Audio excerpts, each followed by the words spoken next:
कक्षा 9th के देखिए सभी विद्यार्थी ध्यान दें। आज के इस वीडियो के अंतर्गत देखिए आज मैं आप सभी बच्चों को वार्षिक परीक्षा के लिए विषय समाज विज्ञान का सेट पेपर ए इम्पोर्टेंट बताने जा रही हूँ। इसके अलावा हम देखिए सेट पेपर बी भी देखेंगे, सी भी रहेगा और डी भी रहेगा। तो आप ये इम्पोर्टेंट सेट पेपर कंप्लीट करें। इन्हीं बच्चों की तरह आप परसेंटेज बनाना चाहते हैं तो आप ज़रूर इनको कंप्लीट कीजिएगा। ठीक, चलिए बिना किसी देरी की वीडियो को स्टार्ट करते हैं। तो देखिए यहाँ से कि बंगाल में किस वर्ष अकाल पड़ा था? 1943। अरब सागर में गिरने वाली नदी है नर्मदा। हिटलर ने 1939 में किस राष्ट्र पर आक्रमण किया? पोलैंड पे। पालमपुर गांव में कितने प्राथमिक विद्यालय? ये 2। भारत में सबसे कम जनसंख्या घनत्व वाला प्रदेश है अरुणाचल प्रदेश। नमामि देवी नर्मदे किस राज्य सरकार द्वारा प्रारंभ की गई? मध्य प्रदेश के द्वारा। ठीक, इस तरह से हमने सही विकल्प कंप्लीट किया। आप अच्छे से स्क्रीनशॉट लें और इनको कंप्लीट करें। बाद में यहाँ से इंग्लिश मीडियम वाले स्क्रीनशॉट लें और आप भी अच्छे से इनको कंप्लीट करें। देखिए टिक मार्क इन पे भी मैंने लगा दिए हैं। चलिए बाकी के ये 2 इधर है तो स्क्रीनशॉट ले यहाँ से भी और कंप्लीट करें। चलिए क्वेश्चन नंबर 2, रिक्त स्थानों की पूर्ति कीजिए। कि चुनाव का मतलब राजनीतिक डेडेडे से प्रतियोगिता। गंगा की मुख्य धारा भागीरथी डेडेडे से निकलती है गंगोत्री हिमानी। वास्तव में देश का हर डेडेडेस व्यक्ति निर्धन है। चौथा, बंगाल का अकाल डेडेडेस की कमी के कारण हुआ। चावल। हरियाणा में चौधरी देवीलाल ने डेडेडेस नामक का आंदोलन का नेतृत्व किया। न्याय युद्ध का। किसका? न्याय युद्ध का। जर्मनी के विषय में थर्ड राइज ऑफ ड्रीम्स डेडेडेस ने लिखी थी सालर्ट बेराट ने। ठीक, तो हमने इस तरह से रिक्त स्थान भी कंप्लीट किए। चलिए इसके बाद में यहाँ से इंग्लिश मीडियम वाले भी अच्छे से स्क्रीनशॉट ले और कंप्लीट करें। चलिए इसके बाद में सही जोड़ी ब्रह्मपुत्र की जोड़ी है सांगोपा। डल झील की जोड़ी रहेगी कश्मीर। भारत वन सेवा की स्थापना 1864। ऑस्ट्रेलिया को जर्मनी में मिला लिया, इसकी जोड़ी है 1938। तेज चलने वाली पवन की जोड़ी है जेट स्ट्रीम और औजार मशीन की जोड़ी है स्थायी पूंजी। ठीक, तो यहाँ से आप स्क्रीनशॉट ले अच्छे से और कंप्लीट करें। चलिए अगला क्वेश्चन देखते हैं। चलिए यहाँ से पहले इंग्लिश मीडियम वाले जोड़ी का स्क्रीनशॉट ले और कंप्लीट करें। चलिए क्वेश्चन नंबर 4, एक वाक्य में उत्तर। पहला कि नवीन जनसंख्या नीति की घोषणा कब की गई? 15 फरवरी 2000 में। पाकिस्तान में चेनाब से मिलने वाली नदी का नाम बताइए। झेलम। प्रत्येक व्यक्ति की औसत आयु कहलाती है प्रत्याशित आयु। सार्वजनिक वितरण प्रणाली का अंक है उचित मूल्य की दुकान। किस नदी को दक्षिण भारत की गंगा कहते हैं? गोदावरी। और अबुल कलाम आज़ाद का जन्म कहाँ हुआ?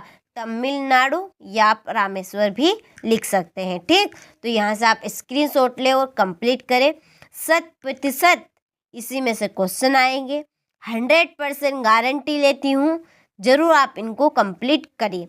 चलिए इसके बाद में सत्य और सत्य। केरल में प्रति 1000 पुरुषों पर महिलाओं की संख्या 995 है, तो ये असत्य है। अन्नपूर्णा योजना दिन वरिष्ठ नागरिक समूह पर लक्षित है। सत्य। भूमि के पाश्चात्य पूंजी उत्पादन का दूसरा आवश्यक कारक है। असत्य। ऑस्ट्रेलिया और स्पेन कैथोलिक चर्च के समर्थक थे, तो यह सत्य। पालमपुर गांव में पशुपालन मुख्य उत्पादन किया गया है, तो यह असत्य। भारत में जनसंख्या का वितरण समान है, तो असत्य। ठीक, यहाँ से स्क्रीनशॉट ले और कंप्लीट करें। चलिए इंग्लिश मीडियम वाले यहाँ से ले और आप भी अच्छे से कंप्लीट करें।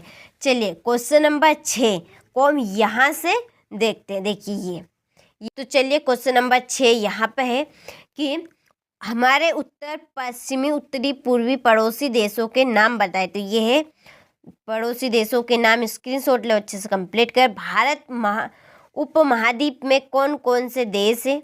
तो पाकिस्तान, नेपाल, भूटान, बांग्लादेश, म्यांमार, श्रीलंका और मालदीव से। ठीक, चलिए वृष्टि छाया प्रदेश क्या है, यहाँ से स्क्रीनशॉट ले। फिर ये अथवा इसका। चलिए फिर है वनों की विनाश के क्या कारण है।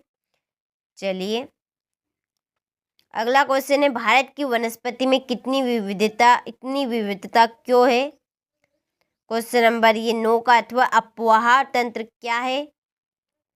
इसके बाद में 10वां प्रश्न फ्रांस की क्रांति की शुरुआत किन परिस्थितियों में हुई। चलिए अगला क्वेश्चन फ्रांस के लिए फ्रांसीसी क्रांति के क्या परिणाम हुए।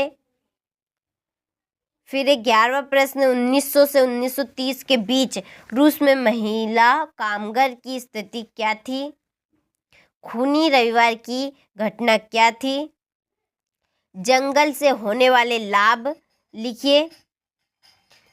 इसके बाद में है जंगलों व पौधों की विविधता किस प्रकार तेजी से लुप्त होती जा रही है। लोकतंत्र बेहतर शासन प्रणाली क्यों है। लोकतंत्र के पक्ष में तर्क बताइए। चलिए क्वेश्चन नंबर ये 14 का अथवा। इसके बाद में 15वां प्रश्न लोकतंत्र बचाओ का नारा का वोट किसने दिया। नामांकन पत्र से क्या आशय है। संसाधन के रूप में लोक से क्या आशय है। बेरोजगारी शब्द क्या है, अर्थ बताइए इसका। फिर नाजीवाद के प्रमुख उद्देश्यों का वर्णन कीजिए। ठीक, चलिए ये अथवा। इसके बाद में यहाँ से क्वेश्चन नंबर 18। चलिए 18वां का अथवा। फिर ये 19वां प्रश्न कौन सा है, 19वां प्रश्न 19वें का ये अथवा। इसके बाद में 20वां प्रश्न प्रधानमंत्री के अधिकार लिखिए। और बांगर एवं खादर में अंतर स्पष्ट कीजिए।